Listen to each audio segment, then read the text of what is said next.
What's up, everybody? My name's Parasite. Welcome back to Schoolboy to Superstar with Borussia Dortmund. Today, you will find out right now whether or not we are in the DFB Pokal Final. So I said this episode we're either playing the DFB Pokal Final, or if we lost to Leipzig in the Semi Final, we would be doing the end of season special.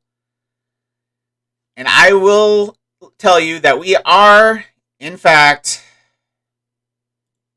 in the DFB Pokal Final. We beat Leipzig. We beat them 3-1. Played Wolfsburg after the Liverpool match. Beat them 2-0. Rainier, of all players, getting 2 goals. He played really well. I gave him the start because I wanted to keep him here on loan for another season. So I wanted to give him a little bit of game time. So gave him the start. He played well. We then played Leipzig. Put out the full strength squad that we had available to us. Got 2 more injuries during the game. Injuries have piled up like crazy at the end of this season. I feel like just the fact we're so high pressing is kind of the reason for it. It's kind of catching up to us here at the end of the season. But a Hattern got injured. Camavinga got injured. Fortunately, Camavinga's back. A Hattern is not. After that, it kind of fell apart a little bit. I mean, we were playing youngsters, and they're 3 really good teams. Hoffenheim are doing pretty well in the Bundesliga this season, so I'm not too upset. We played a lot of young players. 1-1 draw with Hoffenheim. Not too bad of a result. Then another 1-1 with Augsburg, who are probably like the 3rd best team in the league right now. It's probably like us, Bayern, Augsburg, and then Leipzig. Wolfsburg are up there. Wolfsburg are pretty good this season. So a 1-1 draw with Augsburg is not a bad result. And we actually had the lead until the 81st minute. Davy Selke gets an 81st minute equalizer. Then we lost to Leipzig. And you would have thought, okay, 2-0. You probably played youngsters. You probably got destroyed. We played the full first squad. Pretty much the full first squad. And we just absolutely dominated Leipzig. It wasn't even close. We should have won 4-0. We just dominated them. 21 shots, 11 on target. Didn't have that much XG, but we created so many chances. They created 7 and 6, and they won 2-0. The biggest FMing of the season so far, Haaland. He's yet to put in a good performance ever since that Liverpool game. To be fair, this is his second performance since that Liverpool game, but still, he's yet to put in a competent performance.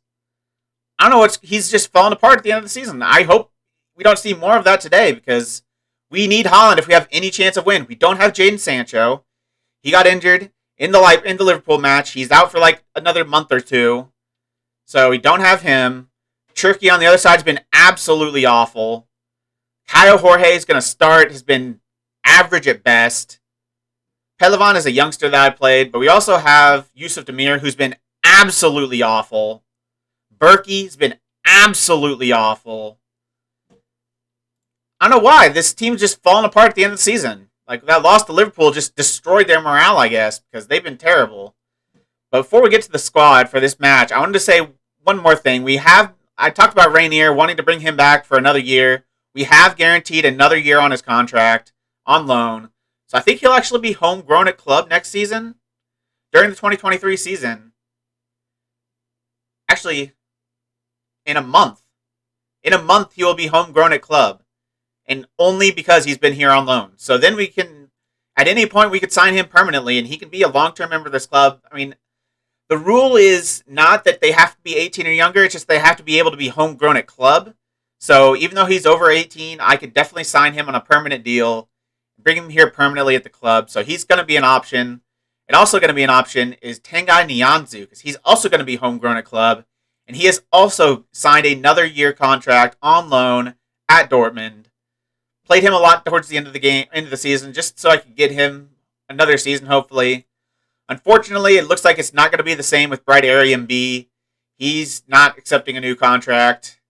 We signed him a year later, so he wouldn't have been homegrown until next year. But, I mean, I don't really need him and Nianzu. I really only need one of them, so I think Nianzu might be the better player, too. So I think I'm happy with that. So hopefully we can get Nianzu on a permanent. They want like hundreds of millions for him right now, though. Maybe we can unsettle him, get him when his contract expires in 2020. Oh, he signed a new contract. Well, that's unfortunate. Well, maybe we won't be getting him on an end of contract. He has signed a new contract at Bayern Munich till 2027. Either last year or this year he signed it, so a 4 or 5 year deal. So that's unfortunate, but, well, we'll have to try to sign him permanently then. Or just have him on loan indefinitely. One of the two. But let's get into the squad now for this match against Hertha Berlin in the DFB Pokal Final. Van de Voort, I talked about how awful Berkey's been. I'm going to show you how awful Berkey's been. 6.58 in his last 5. 6.5, 6.6, 6.7, 6.4, 6.7 in his last 5 matches. He played well against Olympiacos, but other than that game, he's been awful. Even before that, he didn't play well against Cologne. But then he was playing really well for a while there against Olympiacos, Bayern, and Leverkusen. 3 really good performances in a row, but he's just... I don't know what's happened, but he's really fallen off the end of the season. He's been terrible. His physicals still aren't bad. He's still not declining he's still supposedly in his prime. Goalkeepers supposed to be in their prime starting at like 32. So he should be in his prime right now, and yet he's playing awfully. So much that he's gotten dropped. Van de Voort, who's been playing a lot better, is going to start this game. He's actually grown quite a bit since we last saw him. He's already got 16 reflexes now. His 1-on-1s are going up. Everything is going up. He's looking pretty dang good. So he might be the new permanent starting goalkeeper. Berkey might have just lost his job with the way he fell apart there at the end of the season. Meunier is back, though, so one of our injuries has come back. Thomas Meunier has come back from injury. I'm throwing him right in. He's been pretty good for us this season. Luka Netz hasn't done anything really since he's come in, so he hasn't given me any reason to want to start him. So I'm going to go with Meunier. Unfortunately, Papetti is injured. Another injury. Papetti's out for another 6 to 12 days.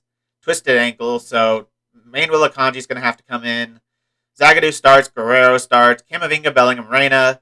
Demir is going to start on the right-hand side, but if he has another bad game and we're struggling, I'm going to switch to a 4-1-2-1-2. Our best player, our best lineup is with Emre Can in there instead of Yusuf Demir. Move Bellingham or random striker to Cam and then play Chan as a box midfielder or something. That is our best lineup because Demir has been absolutely awful. Just horrible. 6.6, 6.1 against Wolfsburg, 6.3 against Liverpool. Remember, this is a Wolfsburg team that we beat 2-0, and he played a 6.1. That is damn near impossible to do. To play that horrific of a game in a game you won comfortably. 6.3 against Liverpool, 6.8, 7.1, 6.2, 6.9. He's either average or just absolutely god-awful. I don't want to start him, but I don't have any other options. I would have started Hatteran if he is healthy, but he is not. He's out for another, 5 weeks to 2 months with a torn calf muscle. And I thought about starting with the 4-1-2-1-2 right off the bat, but we tried it a little bit last season, and it wasn't that successful. So I don't want to change everything up. We've played well this season with this formation. So I don't want to change everything up, but like I said, if he struggles again, which I'm almost guaranteed he will, because he's just a god-awful footballer right now. Even though his attributes look amazing. If you look at his attributes, he should be really good. 17 dribbling, ridiculously fast, really good off the ball, really good passing, vision, finishing, first touch. He's got everything. Mentally, he's not crazy good, but he's got 13s and above. He should be good. He's just not. So that's disappointing, but he's still going to get the start. Kyle Jorge is going to get the start at advance forward. Cherky's not been any good either. A little bit better maybe, because 6.3, 7, 6.8, 6.5, so he's not having any 6.1s. But he's not really been that much better. Do I start Cherky over Yusuf Demir? Let's compare them. I mean, yeah, Yusuf Demir is a little bit better. He should be better. Does he have inconsistency or something? Yes, he does. He is inconsistent. That makes a little bit more sense. Does Cherky have anything like that? No, he does no inconsistency. Apparently he's put in some good performances lately. I don't know about that. Maybe for the under-19s or something, but not really for us. I mean, he looks pretty good too if you look at Cherky. He's not as fast, but he's still quick. 17 dribbling, 16 first touch, 14 finishing, 17 technique, 16 flair, 15 vision, 15 composure. Do I start Ryan Cherky on the left hand or on the right hand side? I can even start him on the left hand side. But he's perfectly footed in either side, very strong on both sides, so it doesn't matter what side he plays on. I mean, he already has more goals and he's played less matches than Yusuf Demir. I'm playing Ryan Cherky. He's going to play as an inside forward on attack. Yeah, I think that's the squad I'm going to go with. And again, if Ryan Cherky's struggling, then I will definitely bring in Emre Can. I don't think I'm going to bring Yusuf Demir off the bench if I need to, because I think I'd rather trust Emre Can and move to a 4-1-2-1-2. So this is the squad I'm going with. I made a little change there at the end, but this is the squad I think gives us the best chance of winning this game. So let's get into it. I don't know. I don't think I can do anything different. So let's get into it. Let's play Hertha. We should be able to beat Hertha. We've played well against them so far this season. Pretty positive we beat them both times. I think in the series as a whole, we've done pretty well against Hertha, so hopefully this won't be that big of a problem. I'm going to say there's a trophy on the line. Go out there and show everyone that you're born winners. I like that. They've reacted decently. Usually you don't get too much of a reaction to that, but that's a pretty good reaction. Everyone's motivated. Well, Ryan, the big game is finally upon us. Can you win the DFB Pokal here today? Today is the kind of day where we'll find out what we're really made of. We've got everything in our hands, and it's up to us as a collective to make sure we see the job through. You have a fantastic record against Stefan Baumgart in your career. Why do you think that is? I've never been too sure, really. There must be a bit of luck in there somewhere because he's a very good manager. Do you think there's a psychological advantage to be had by maintaining such records, and are you confident of doing so here? I think it has value, and I'm confident we can continue in the same fashion, yes. They've been in decent form. 2 losses in their last 5, but 3 wins in a row. So they're not a bad team. They're playing decently well. We are not playing well. 2 draws and a loss in our last 3. 2 wins before that, though, and only one of those, the one loss was with our starting squad, so that's not ideal. But, I don't know. Haaland needs to perform. That's all it comes down to, is Haaland needs to perform. Reyna's been great all season long. He's been good in every single game he's played. For me, he is the player of the season. Even though Haaland has like 43 goals and a bunch of assists as well, Reyna has been the player of the season. He's been the most consistent player all season long. He's almost has a 7 rating in almost every single game. It's unbelievable to see. He's just so good. And especially here at the end of the season. He's been good in the games we've lost. He's been good in the games we've drawn in that he's played. And he nearly comes up with a goal to give us the lead 4 minutes into the game. But a good save from their goalkeeper. Going to keep us out, but we still got plenty of time left. Zagadou with a header on target, but Schwolo makes the save. What a name that is, by the way. Schwolo. It sounds like swallow, but whatever. He already has a 7.2, though, so yeah, that save must have given him a pretty good rating. And we're going to have a free kick here. Reyna again over it. He's going to put it towards goal, but it gets saved and falls to Haaland, and Erling Haaland. He'd really not stepped up for us when we needed him to against Liverpool. He fell apart in the Liverpool match. He was terrible. He was not good in the last match of the season against Leipzig. But he steps up and gets the goal here when we need him to. When he absolutely has to play well, he will. Almost every time, except for if you're in the Champions League and you're playing an English team. Because then you just get cursed. And their players all play 8s, and your players all play 6s. Cherky has a chance here to repay my faith, and he does! Ryan Cherky scores the goal, and it's 2-0 Dortmund, 13 minutes in. 2 quick goals to really change the entire momentum of the match. Kind of out of nowhere, too. Camavinga with a nice ball over the top. Cherky, his right foot, which we saw before, is just as good as his left.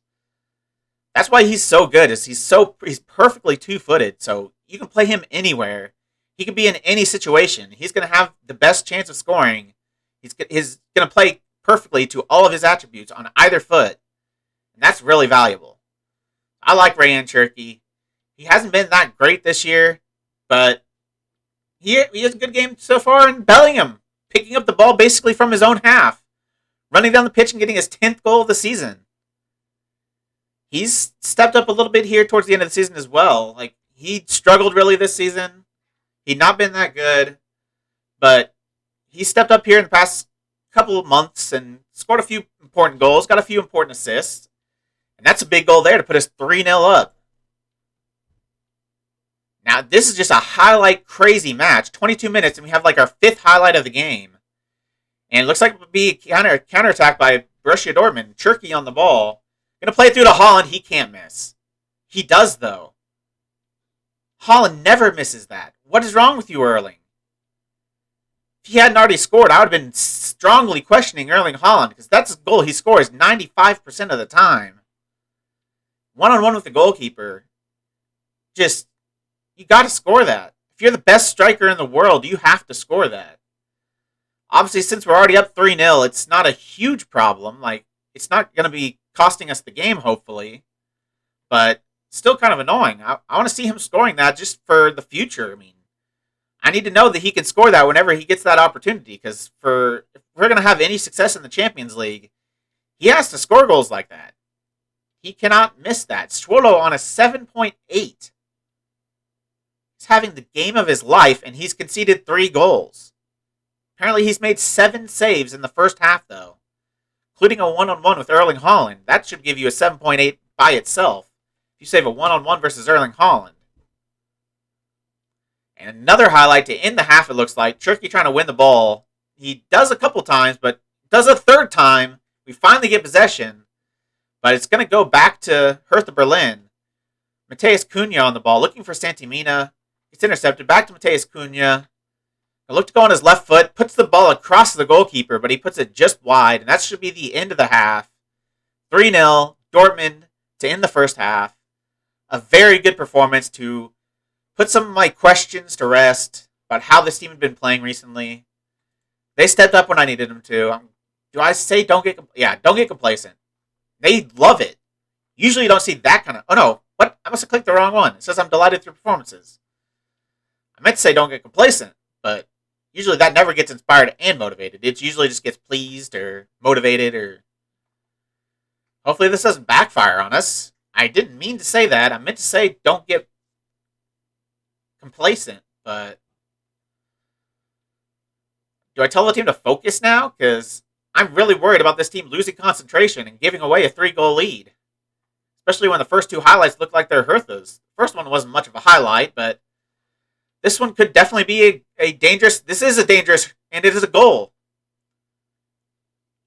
If we lose because a misclick in the team talk, I am going to be very upset. I'm going to tell the team to focus. I don't care. They've lost their focus and conceded the goal in the first 5 minutes of the second half. And they shut them out the entire first half. And it's Hertha Berlin again on the ball. The momentum is completely switched. I would like to see, in FM22, there's a new momentum stat in the game. I would like to see how the momentum has changed because I feel like it's gone 180 degrees to Hertha Berlin's favor. They are all over us right now. And all I did was say, good job. Instead of, don't get complacent, I said, good job, and our players have fallen apart because of it. Hopefully they can pick it up here a little bit in the next couple of minutes, because this has been all Hertha to start this half. We're having our first highlight. Hopefully it is our highlight. Hopefully Turkey doesn't give the ball away and they go on a counterattack. Haaland on the ball I feel pretty comfortable about. Is he onside? No, he's not. I didn't think he was, but I had to question it for a second. But Caio Jorge is offside. His goal will not count. Nice finish there, though. Like, that's what I want to see from Caio Jorge, to finish those. But he's got to be onside next time. He moves too soon. Let's see the highlight. See how close he was. It looked... Okay, he's pretty far off. He just went a little bit too early. Either that or Erling Haaland was a little bit too late on his ball, but I'm probably going to blame Caio Jorge there. Erling Haaland kind of knows what he's doing. It looks like we pulled it back a little bit in our favor. We're getting a lot more shots now than we did to start the half. Reyna's tired, but he's been our best performer. Like almost always, Gio Reyna's been our best performer. So I'm not going to pull him. Especially when there's only 2 goals in it. If they score here, it is squeaky bum time. 10 minutes left, only down a goal. That would be very worrying. That's okay. I thought they were going to call a penalty at first, but that was definitely not. That was definitely outside the box. But apparently it was clean. Sassy Bar on the ball. Out to Kirkin, or I don't know how to pronounce that. He's going to shoot, but a pretty easy save from Martin Vandervoort. We need to see good performances from Vandervoort as well. He's on a 7.1, so apparently he's played all right. I need to make subs. It's in the 87th minute. Nothing has happened. Camavinga's on a yellow. I'm going to bring on Thomas Delaney. Bellingham's tired. I'm going to take him off, even though he did score a goal. Bring on Imre Can. I'm not going to take off Turkey. He's played well. Ooh, Guerrero's had a shocker. I'll take him off. Bring on Calafiori. Make those 3 changes. Hopefully see this game out. Surely they're not going to score 2 goals in 3 minutes. I'm going to tell the team to focus again. I'd like another goal just to see that we can do something in the second half. It's been all Hertha Berlin. We've had a few chances, but we haven't seen them. I'm not counting that as a chance because he's horizontal to the goal. He's not scoring that. But we did what we needed to. Our first half performance has helped us find our way through against Hertha Berlin, and we have won the DFB Pokal for what I believe is the second time of the series. And who's going to raise the trophy? Who's our captain on the day? Erling Haaland, I think that's supposed to be. It doesn't look anything like him, but I'm pretty sure that's Erling Haaland. He's going to, obviously by the fact he's taller than everyone else, but he's going to raise the trophy, and we have won the DFB Pokal. Not the trophy I wanted. I wanted the Champions League. But I'm pretty sure Liverpool's going to win it because they destroyed Bayern Munich. I think they're in the final against PSG, I believe. So we'll see probably in the next episode who wins that tie. I'm going to say congratulations, boys. Enjoy these moments. You deserve it. I'm not going to give them too much credit because that wasn't the best display. First half, we could have continued that in the second half. A+ performance. But it was an A+ and then a C-. So, not super happy. Congratulations, Ryan. How pleased are you to win the DFB Pokal? This is for the fans. To be able to win trophies and give them moments like this is what it's all about. Erling Haaland's strike gave you an early lead there. Did you feel it would be a good day for your side when you saw that one go in? An early goal is always a bonus, and it helped us on our way. Haaland, Turkey, and Bellingham scoring. Turkey, pretty surprising. He might get some more starts next season. Famous treble. We get the DFB Pokal, the DFL Super Cup, and the Bundesliga. I enter the Germany Hall of Fame. An unusual feat for a foreign-born manager. I can't click on Germany Hall of Fame. That'd be cool to see exactly where I was. Yeah, we won it in 2020 and 2021, and we won it again in 2022, 2023. Bayern Munich won it in between.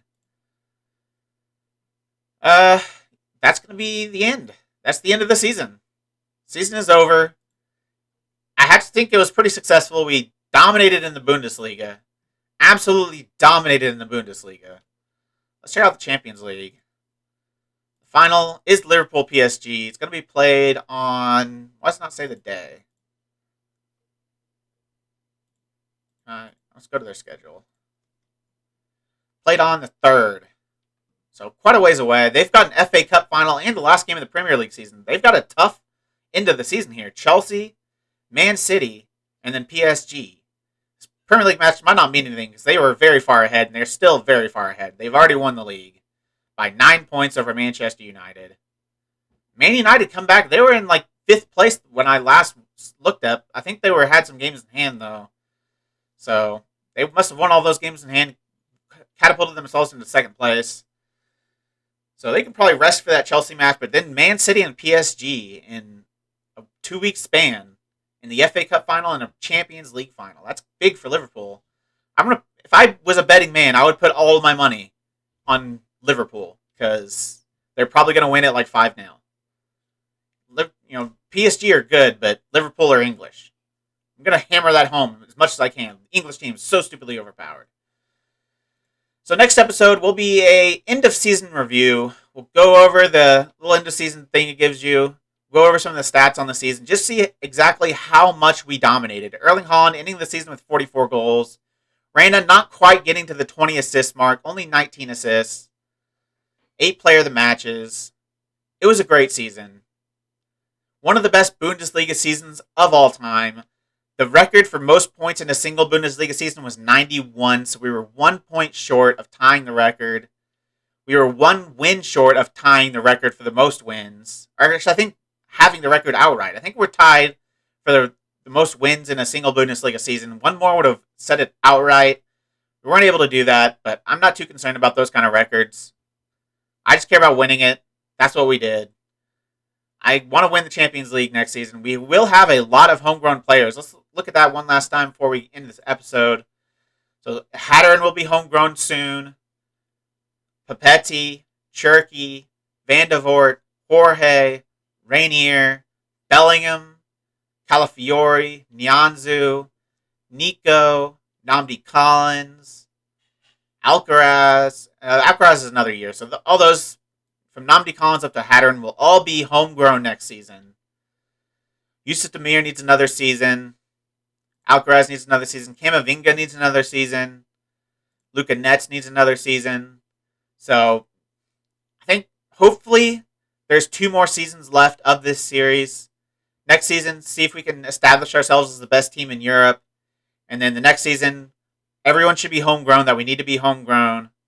And hopefully we can win the Champions League title with a full homegrown squad. That's my hope. That's the goal. That's the plan. So I'll see you next episode for an end-of-season review. If you made it this far, why don't you like the video, subscribe, and click the bell. The links to all my socials are also in the description. I really appreciate all your support. Thank you all for joining me, and I'll see you next time.